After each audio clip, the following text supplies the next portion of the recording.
Hello, I'm Rahma Kova, a student at Bowie State University, majoring in Management Information Systems. I work at an international foundation dealing with disaster management. The foundation is called Sukos Disaster Management Foundation. As a liaison of Sukos Disaster Management Foundation, I'll be here at Bowie State University interviewing different students, professors, and other people who will be giving us their perspective on disaster management. This is Christopher Bauer, a student at Bowie State University, and he will be giving us his perspective on disaster management. Hello, Christopher. Hi, how you doing today? I'm good. Have you ever been a victim of disasters? I have. In June of 2012, you may remember the derecho that came from the Great Lakes all the way to Maryland. I was a part of a camp out in Virginia, and what occurred was a microburst, which is a massive air that came down from a thunderstorm and went down and out from a center point and went outwards and pushed down major trees during a campfire that I was attending. So we had to turn around and sort of lead everybody out from that campfire and away from the trees that were coming down around us to a building where we were located, and took shelter. Were you educated in any way about how to prepare yourself when such disasters happen? And if so, did that education help you at that moment? A select few of us were trained. There were adults in the area, because at the time I was 16 years old, and the adults who were the more educated ones for that type of situation guided us along towards the building and sort of calmed us down so we could safely make our way towards the building, which was our safe haven from the storm. Being a victim of disasters, what advice could you give to people out there or the agencies that are involved on the issue of disaster management? My advice to those out there would be to sort of educate yourself on the sort of the basic disasters that could occur in your area and what sort of plan could you execute in that situation if it were to occur, and have the supplies available if it were to occur. For me, I think it's important as far as having a youth organization such as the Dime Foundation mentoring youth on self-esteem issues such as that. We need to know exactly what to do to take preventative measures and not to just actually be in that standpoint and not knowing how to handle certain situations. So that's why I think it's important that we take those certain measures so we can make it preventative. We can't stop a natural disaster, but we can lessen the cause and the effect of it.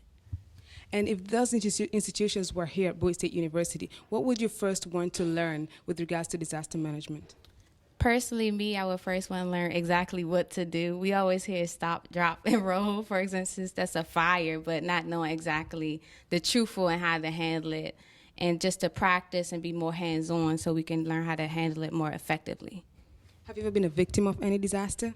No, me personally, no. But we always had those winter, like last time we had a winter storm and people didn't know how to handle that. And deaths were caused because of that situation.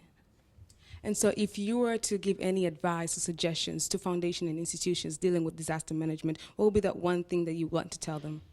The one thing that I want to tell them would have to be to just be preventative and make sure that we actually have a hands-on course that we can actually go through the situation and make it more real life so we know how to handle those situations. Hello, this is Crystal Clark, and she'll be giving us her perspective on disaster management. Hello, Miss Crystal. Hello, how are you? I'm doing good.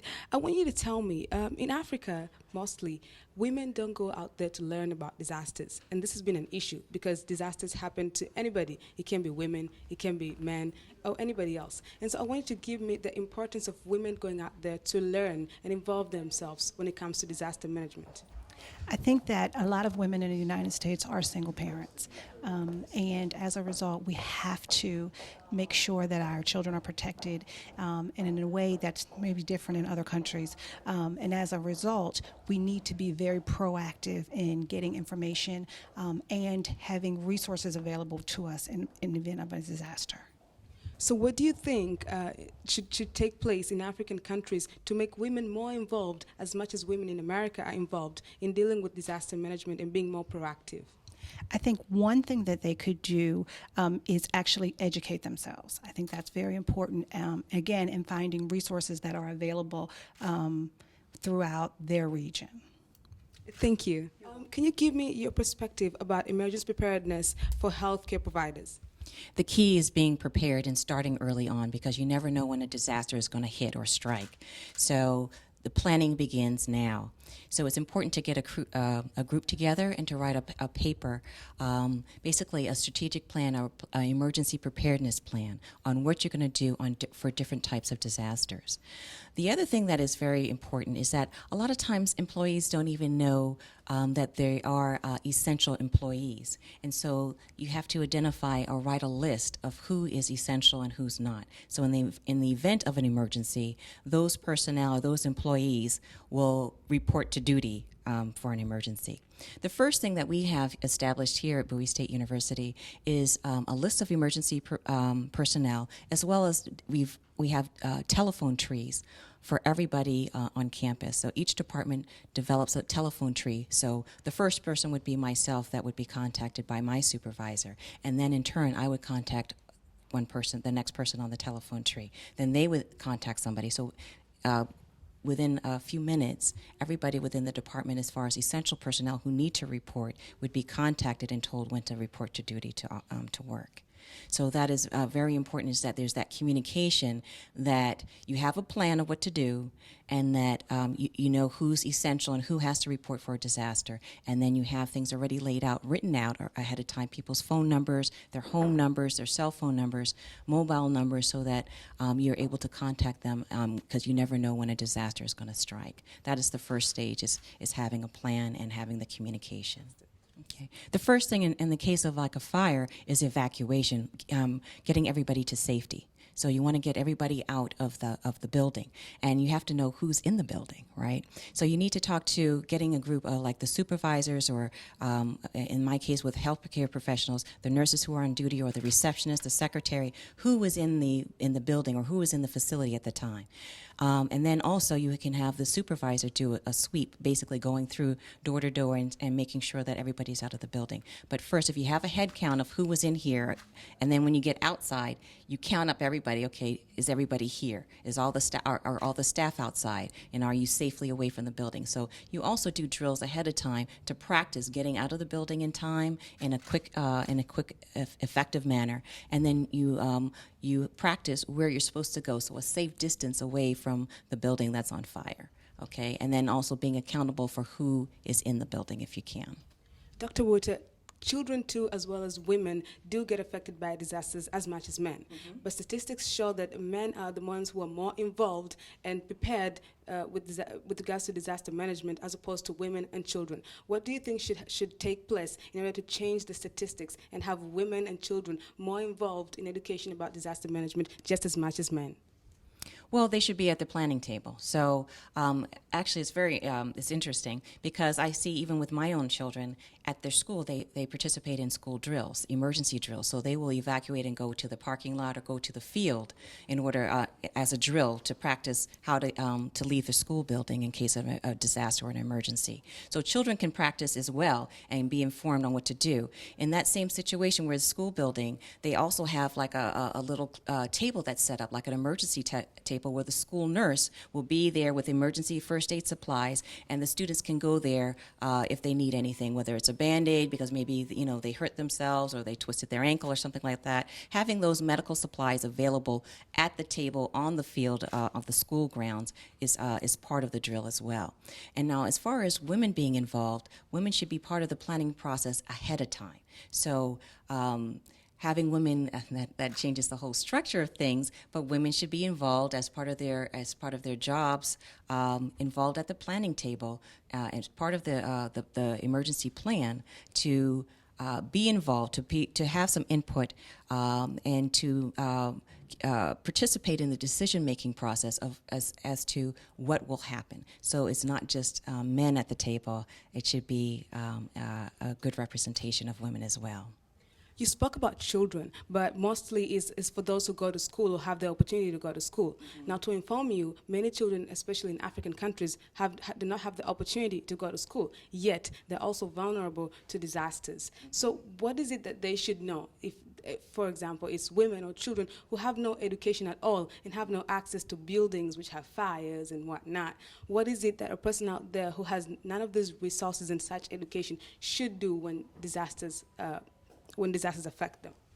Well, that's an interesting question. The first thing that comes to mind is everybody has some contact with some type of community organization. So whether it is a church or a mosque, they have some kind of contact. And I would say probably that might be one of the strongest ones that kind of reaches across all fields, is the importance of religious communities and that can support the community. So I would say that the churches could actually start planning, and they could have meetings to involve women and men as well as children to participate in drills in case there's an emergency. They could practice at the church or at the mosque and how to evacuate, setting up an emergency bag, like supplies. At our church we have actually a room where we have medical supplies, a stethoscope, we have first aid kit, we have blood pressure cuffs, and as well as some over-the-counter type of medications, just in case there is an emergency.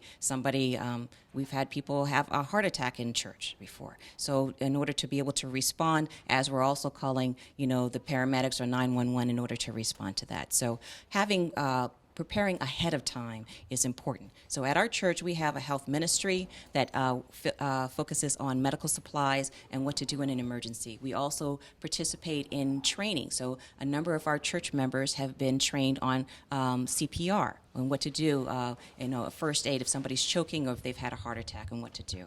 Okay, so that is something that I think kind of across fields that people can particularly for people who are not in school, they could perhaps would have some contact with a religious organization. Last one.